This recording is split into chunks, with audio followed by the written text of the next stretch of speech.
بسم الله الرحمن الرحيم. بسم الله الحمد لله والصلاة والسلام على رسول الله وبعد. أعوذ بالله من الشيطان الرجيم. ألم يأن الذين آمنوا أن تخشع قلوبهم لذكر الله وما نزل من الحق ولا يكونوا كالذين أوتوا الكتاب من قبل فطال عليهم الأمد فقست قلوبهم وكثير منهم فاسقون. حضرات محترم سامعین مکرم، السلام علیکم ورحمۃ اللہ وبرکاتہ۔ سورۃ الحدید آیت نمبر 16 آپ نے اس کی تلاوت سنی۔ آئیے یہاں سے انشاءاللہ العزیز ترجمہ اور پھر اس کے بعد مختصر تشریح آپ کی خدمت میں پیش کرتے ہیں، اس دعا کے ساتھ کہ رب العالمین ہمیں قرآن پڑھنے، سمجھنے اور اس پر عمل پیرا ہونے کی توفیق عطا فرمائے۔ بھائیو، یہ آیت، آئیے اس کا ترجمہ سنتے ہیں۔ اللہ تعالیٰ اس میں فرماتے ہیں، کیا اب تک ایمان والوں کے لیے وقت نہیں آیا کہ ان کے دل ذکر الہی سے اور جو حق اتر چکا ہے اس سے نرم ہو جائیں اور ان کی طرح نہ ہو جائیں، یعنی مسلمان ان کی طرح نہ ہو جائیں جنہیں ان سے پہلے، ان مسلمانوں سے پہلے کتاب دی گئی تھی، یعنی یہود و نصارہ ان کی طرح نہ ہو جائیں، یہ مسلمان یہود و نصاروں کی طرح نہ ہو جائیں۔ پھر جب ان پر ایک زمانہ گزر گیا، یعنی یہود و نصارہ پر جب ایک زمانہ، ایک مدت گزر گئی تو ان کے دل سخت ہو گئے اور ان میں بہت سے فاسق ہیں۔ بھائیو، یہ آپ نے ترجمہ سنا۔ اس آیت میں اللہ رب العالمین مسلمانوں سے کہہ رہے ہیں کہ کیا ان کے دل، ایمان والوں کے لیے وہ وقت نہیں آیا کہ ان کے دل ذکر الہی سے اور جو حق اتر چکا ہے اس سے نرم ہو جائیں۔ عبداللہ بن مسعود رضی اللہ تعالی عنہ فرماتے ہیں اس آیت سے متعلق، ما كان بين اسلامنا وبين ان عاتبنا الله بهذه الآية ألم يأن الذين آمنوا إلا 4 سنين۔ آپ فرماتے ہیں عبداللہ بن مسعود کہ یہ آیت اور ہمارا اسلام لانا، ہمارا اسلام جو ہم اسلام لائے، یہ سب شروع کے صحابہ ہیں۔ اللہ اکبر۔ ہمارے اسلام اور اس آیت کے اترنے میں جو عرصہ تھا وہ تقریباً 4 سال کا، یعنی 4 سال کے اندر اللہ تعالیٰ مسلمانوں سے کہہ رہا ہے کہ کیا تمہارے دل، وہ وقت نہیں آیا کہ دل اللہ کے ذکر سے اور جو کچھ اللہ تعالیٰ نے اتارا ہے، یعنی نبی صلی اللہ علیہ وسلم کے فرامین، قرآن و سنت، اس سے تمہارے دل نرم نہیں ہو سکتے؟ کیا وہ وقت نہیں آیا؟ اللہ اکبر۔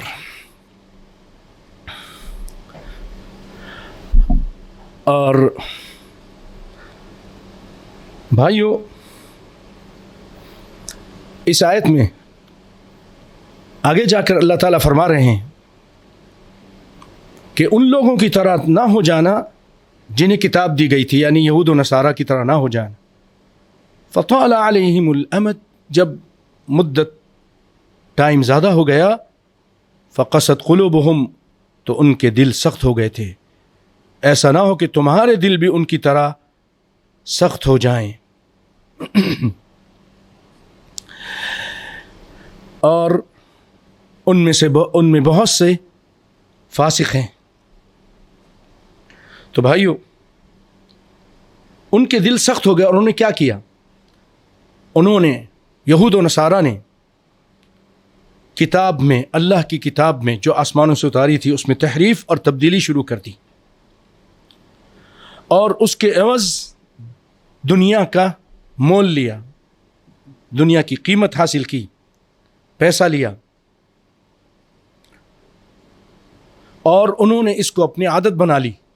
پیسہ لے کر احکام کو بدلتے تھے، اللہ کے دین کو، اللہ کے فرمان کو بدلتے تھے، اور انہوں نے اللہ کے احکام کو پیچھے ڈال دیا، اور اللہ کے دین میں انہوں نے لوگوں کی تقلید شروع کر دی، اپنے علماء کی، اپنے بڑوں کی، اپنے بزرگوں کی تقلید شروع کر لی، اور انہوں نے ان کو اپنا رب بنا لیا۔ ان لوگوں نے ثم قست قلوبہم، جو اللہ تعالیٰ نے فرمایا فقست قلوبہم، ان کے دل سخت ہو گئے تھے۔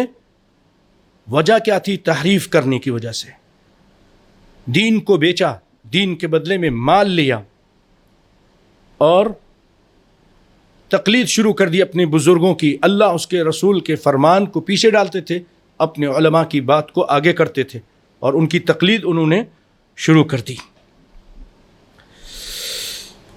اور اس تقلید کو قرآن پاک میں ایک جگہ اللہ تعالیٰ نے اس طرح کی تقلید جس میں اللہ کے فرامین کو چھوڑ کر اپنے علماء اور بزرگوں کے فرامین کو اختیار کیا جائے، ان کے حلال کو حلال سمجھا جائے، ان کے حرام کو حرام سمجھا جائے، اللہ تعالیٰ نے اس کو رب بنانا کہا ہے۔ انشاءاللہ وہ آیتیں سناؤں گا آپ کو۔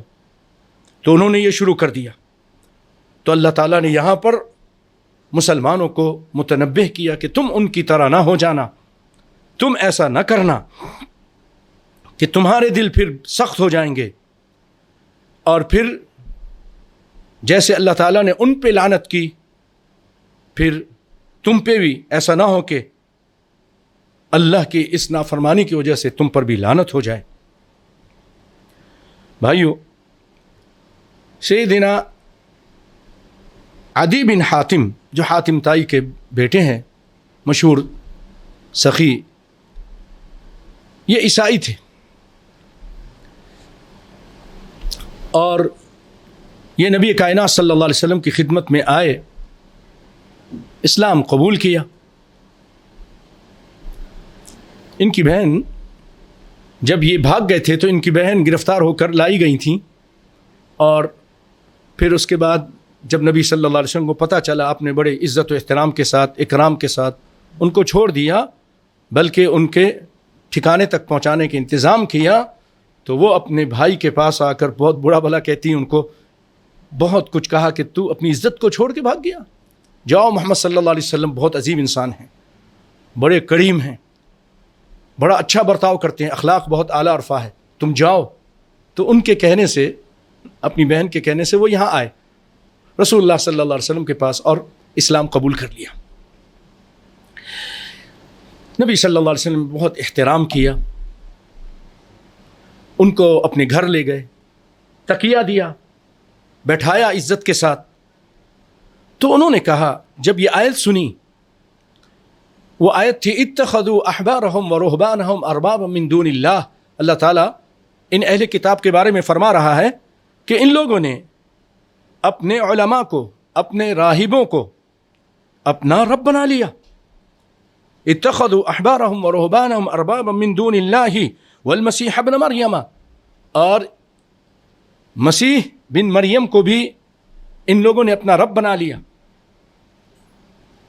یہاں آگے چلنے سے پہلے ایک چھوٹے سے اشکال کا جواب دینا چاہتا ہوں۔ قرآن پاک کی اس آیت کے ذریعے، بھائیو، اس آیت میں اللہ رب العالمین یہ بتا رہے ہیں کہ ان لوگوں نے صرف بتوں کی پوجا نہیں کی، بلکہ وہ اپنے علماء، اپنے راہبین اور عیسیٰ علیہ السلام کی بھی پوجا کرتے تھے۔ تو قرآن صرف بتوں کی پوجا سے نہیں منع کرتا، بلکہ انسان، نبیوں، ولیوں، ان کی پوجا سے بھی، ان کو رب بنانے سے بھی منع کرتا ہے۔ جیسا کہ یہ میں اس لیے اس کی ضرورت پیش آئی، آج بہت سارے لوگ جب یہ قرآن کی آیتیں پیش کی جاتی ہیں تو کہتے ہیں نہیں، یہ تو آیتیں صرف جو ہے نا بتوں کے خلاف اتری ہیں، اور تم یہ آیتیں ہمارے اوپر فٹ کرتے ہو۔ تو بھائیو، وہ لوگ صرف بتوں کی نہیں پوجا کرتے تھے، وہ بتوں کے ساتھ اپنے نبیوں، ولیوں اور اپنے بزرگوں کی بھی پوجا کرتے تھے۔ تو یہاں دیکھیے اللہ خود واضح طور پہ فرما رہا ہے، اتخذوا احبارهم ورهبانهم اربابا من دون اللہ والمسیح ابن مریم، عیسیٰ علیہ السلام کو بھی تم نے اپنا رب بنا لیا تھا۔ وما امروا الا لیعبدوا، اور ان کو تو یہ حکم دیا گیا تھا کہ وہ صرف اللہ کی عبادت کریں. لیعبدوا الہا واحدا، ایک الہ کی، لا الہ الا ہو، اس کے علاوہ کوئی نہیں الہ، وہی ہے. سبحانہ عما یشرکون، پاک ہے وہ جو یہ لوگ شریک کرتے ہیں اللہ کے ساتھ، کسی چیز کو بھی شریک کرتے ہیں، بتوں کو، چاند سورج ستاروں کو، فرشتوں کو، جنوں کو، ان سب کی پوجا کرتے تھے. جنوں کو، کبھی کوئی فرشتوں کی پوجا کرتا تھا، نبیوں کی پوجا آپ نے یہ دیکھ لیا، علماء کی، بزرگوں کی. تو عدی بن حاتم نے کہا اللہ کے رسول، فقلت انا لسنا نعبدهم، کہا کہ اللہ کے رسول ہم تو ان کی پوجا نہیں کرتے تھے، میں خود عیسائی رہا ہوں. قرآن کہہ رہا ہے کہ یہ لوگ اپنے بزرگوں، نبیوں، عیسیٰ علیہ السلام کو پوجا کرتے تھے، ان کا رب بناتے تھے. لسنا نعبدهم، مجھے سمجھائیے، میں خود عیسائی ہوں، میں اعتراض نہیں کر رہا لیکن سمجھنا چاہتا ہوں. قال الیس، آپ صلی اللہ علیہ وسلم کا بڑا پیارا انداز، آپ نے فرمایا الیس یحرمون ما احل اللہ فتحرمون، کیا وہ چیزیں، الیس یحرمون ما احل اللہ، تمہارے علماء کسی چیز کو حرام کرتے تھے جو کہ اللہ تعالیٰ نے حلال کیا، فتحرمون، تم اس کو فتحرمون، اس کو حرام جانتے تھے. تمہارا عالم کہتا حرام ہے، تم کہتے تھے ٹھیک ہے حرام ہے، جبکہ اللہ نے اس کو حلال کیا تھا. وَيُحِلُّونَ مَا حَرَّمَ اللَّهُ، اور تمہارے علماء کسی چیز کو حلال کرتے تھے جو کہ اللہ نے حرام کیا تھا، فَتُحِلُّونَ، تم اس کو حلال سمجھتے تھے. ایسا ہوتا تھا کہ نہیں ہوتا تھا؟ مثلا سود کو اللہ نے حرام کیا، ان کے علماء کہہ دیتے تھے کہ حلال ہے تو وہ استعمال کرتے تھے. مثلا اللہ تعالیٰ نے چربی حلال کی، ان کے علماء نے کہہ دیا کہ حرام ہے تو تم نہیں اس کو یوز کرتے تھے، یا کوئی اور چیز. تو قلت بھلا، اللہ کے رسول ہاں یہ تو ہوتا تھا، ہم اپنے علماء کی بات مانتے تھے، ان کے حلال کو حلال سمجھتے تھے، ان کے حرام کو حرام سمجھتے تھے، جبکہ وہ اللہ کے خلاف ہوتا تھا، شریعت کے خلاف ہوتی تھی وہ چیز. آپ صلی اللہ علیہ وسلم نے جب یہ بات سن لی تو فرمایا فَتِلْكَ عِبَادَتُهُمْ، یہی تو ان کو رب بنانا ہے کہ ان کے حلال کو حلال سمجھنا اور ان کے حرام کو حرام سمجھنا، جبکہ اس کے برعکس ہوتا تھا اللہ کا حکم. اس کو امام ابن تیمیہ رحمۃ اللہ علیہ نے حقیقت الاسلام والایمان میں بیان کیا. ترمذی شریف میں روایت موجود ہے، اور اسی سے ملتی جھلتی ایک روایت البانی رحمۃ اللہ علیہ نے اپنے السلسلہ الصحیحہ میں اس کو ذکر کیا ہے. بھائیو، میں آپ سے پھر اپیل کروں گا کہ ہم بھی دیکھیں آج ہم میں سے کتنے لوگ ہیں جو اپنے علماء کو اس درجے تک پہنچا چکے ہیں کہ ان کے حلال کو حلال مانتے ہیں، ان کے حرام کو حرام مانتے ہیں، جبکہ قرآن اس کے خلاف ہوتا ہے، قرآن و حدیث میں اس کے خلاف ہوتا ہے. اللہ رب العالمین سب کو صحیح سمجھ عطا فرمائے. مثلا نبی صلی اللہ علیہ وسلم نے متع کو حرام قرار دے دیا اور کئی موقع پر، لیکن آج بہت سارے لوگ اس کو اپنے علماء کے کہنے کی وجہ سے حلال جانتے ہیں، یعنی انہوں نے اپنے علماء کو رب بنا لیا. حلالہ جو آج نام نہاد حلالہ کیا جا رہا ہے، اس کو بھی اسلام نے حرام قرار دیا ہے. سیدنا عمر نے کہا یہ زنا ہے، اور آپ صلی اللہ علیہ وسلم نے اس پر لعنت کی ہے، لعن اللہ المحلل والمحلل لہ. لیکن علماء کے کہنے کی وجہ سے بہت سارے لوگ اس حرام چیز کو حلال سمجھ کر رہے ہیں. بھائیو، یہ جو سختی کا بیان ہے، یہ قرآن پاک کی ایک اور آیت میں بھی اللہ تعالیٰ نے اس کا ذکر کیا ہے.